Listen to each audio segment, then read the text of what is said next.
Bíblia na mão dos líderes religiosos e de suas corporações, de suas organizações religiosas, falsamente chamadas igrejas, se torna uma poderosa arma de manipulação, extorsão, alienação das pessoas. Para citar como exemplo, Malaquias capítulo 3:10, sem dúvida é uma das passagens mais distorcidas a fim de que as organizações e empresas religiosas alcancem seus objetivos de lucratividade, ganhando dinheiro dos fiéis. Malaquias 3:10 diz: tragam o dízimo à casa do tesouro.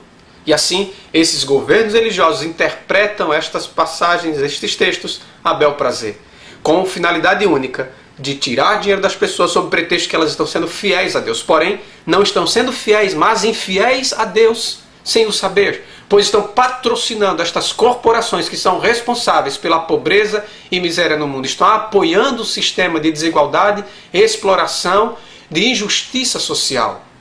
Assim, essas pessoas se tornam vítimas e ao mesmo tempo patrocinadoras daqueles que exploram e empobrecem a humanidade. Deus não está metido nisso.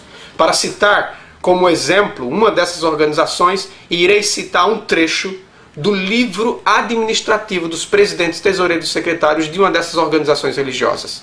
Veja o que diz o texto com respeito a Malaquias 3:10, falando do dízimo e falando da casa do tesouro. A casa do tesouro. O dízimo é do Senhor e deve ser devolvido à casa do tesouro, a tesouraria da associação. Este livro expressa com clareza a que ponto chegou a exegese, a interpretação do texto de Malaquias. 2000 anos depois, então Malaquias está dizendo que você deve depositar o dinheiro nos cofres da empresa religiosa, lá no banco, e ali está a casa do tesouro de Deus. Absurdo! Mas virtualmente é o que todas as pessoas que depositam seu dinheiro nos templos estão pensando. E é isso que as organizações religiosas pensam, que a sua conta bancária é a casa do tesouro. Mas é uma flagrante contradição com os ensinamentos de Jesus. Jesus disse, certa vez, a um homem, e isto se aplica a todos, quando ele fala. Mateus 19, versículo 21. Jesus disse, se você quer fazer com exatidão a vontade de Deus, vá vender os seus bens e dê aos pobres, e você terá um tesouro no céu. Depois venha e me siga. A proposta de Jesus nos evangelhos é bem diferente do que o das organizações religiosas. Elas dizem, vendam e tragam dinheiro para nós. Jesus disse, venda e dê o dinheiro aos pobres, depois você me segue. Jesus coloca como condição inicial de segui-lo a pobreza. É essa radicalidade apresentada no evangelho de Mateus. Ela soa muito bem na vida, nos lábios do ensinamento de Jesus. São palavras que saíram de sua boca, uma proposta para que os homens renunciem aos seus bens a favor dos pobres. É depositar no tesouro do céu. Essa é a casa do tesouro de Deus, no céu.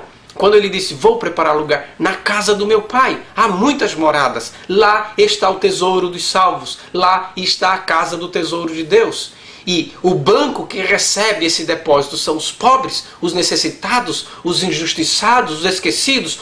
Se nós que somos cristãos, em vez de sustentarmos as empresas religiosas falsamente chamadas igrejas, se nós dedicássemos o nosso tempo, o nosso esforço e o nosso dinheiro para salvar o pobre, para salvar o necessitado, nós com certeza iríamos ser luz no mundo e sal na terra. Iríamos dar um golpe fatal contra o diabo. Convido você a aceitar, a ouvir, a obedecer às palavras do Mestre Jesus. Amém.